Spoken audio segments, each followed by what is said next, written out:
Hey everyone, if you are an immigrant, let me ask you something honestly. Have you ever felt a little embarrassed when you speak with an accent? Maybe you hesitated before raising your hand in class. Maybe you avoided speaking too much at work. Or maybe at some point you wished you could sound more native. If that sounds familiar, this video is for you. Today I want to talk directly to immigrants and newcomers, especially those who speak English as a second language.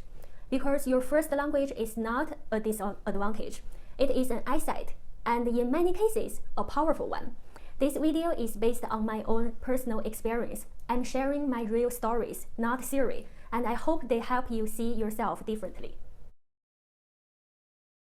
When many immigrants first arrive in Canada, including myself, we often feel self-conscious about our accent. I remember very clearly, after I started school in Toronto, I went to see a language professor. I asked her very seriously, "What can I do to sound like a native speaker?" She looked at me and said something I will never forget. "You will never be a native speaker, but that's not important."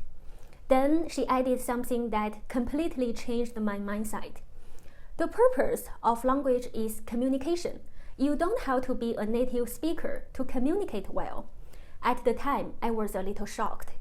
I thought being fluent meant sounding exactly like someone born here, but she helped me understand something much deeper. Language is a tool, not an identity test. We often confuse perfection with effectiveness. We are taught, sometimes subtly, sometimes directly, that speaking perfect English is the goal, that if we still have an accent, something is missing. But a strong accent does not mean you are less intelligent, you are less professional, or that you don't belong. An accent simply means you learned another language in addition to your own. It's evidence of effort, courage, and adaptation, not failure. So what does language actually exist for? Not to sound flawless, not to erase who you are. Language exists to communicate. What truly matters is, can people understand you? Can you express your ideas clearly? Can you connect with others emotionally and intellectually? Here is something we don't talk about enough. Many native speakers struggle to explain complex ideas clearly, even without an accent. And many immigrants, even with accents, communicate with precision, empathy, and depth because they think carefully about every word they use. So if you are constantly focused on fixing your accent, pause for a moment and ask yourself, am I communicating effectively? Am I being understood? Am I being real? If the answer is yes, then you are actually already succeeding.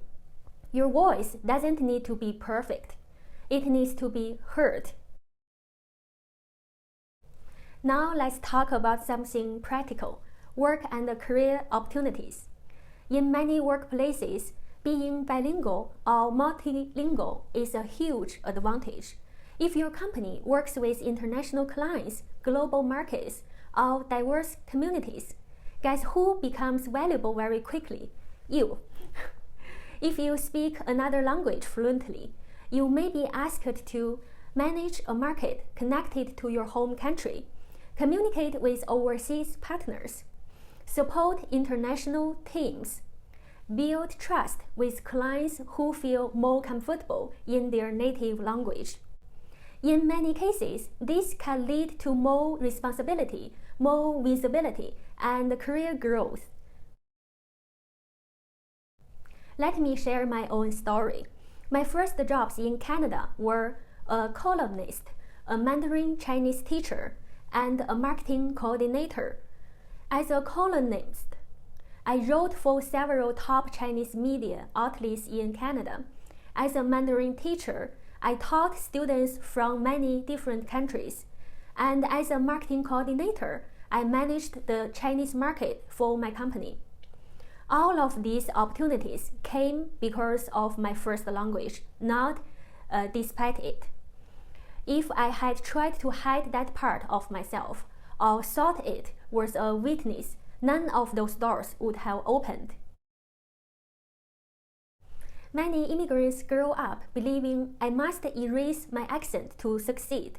But what if the truth is, I need to integrate, not erase who I am? Your first language represents your cultural intelligence, your lived experience, your ability to navigate between worlds.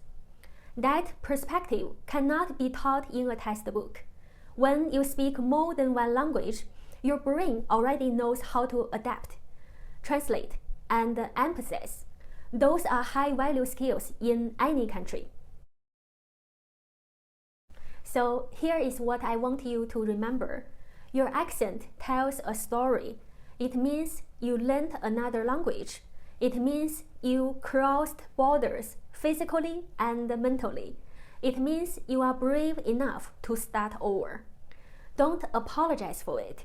Don't shrink yourself because of it. And don't underestimate the power of your first language. Instead, use it, own it, build on it. Because being an immigrant doesn't make you less, it makes you more. If this message resonated with you, feel free to share your experience in the comments. You are not alone, and your voice deserves to be heard. Thank you so much for watching. I will see you in the next one. Bye.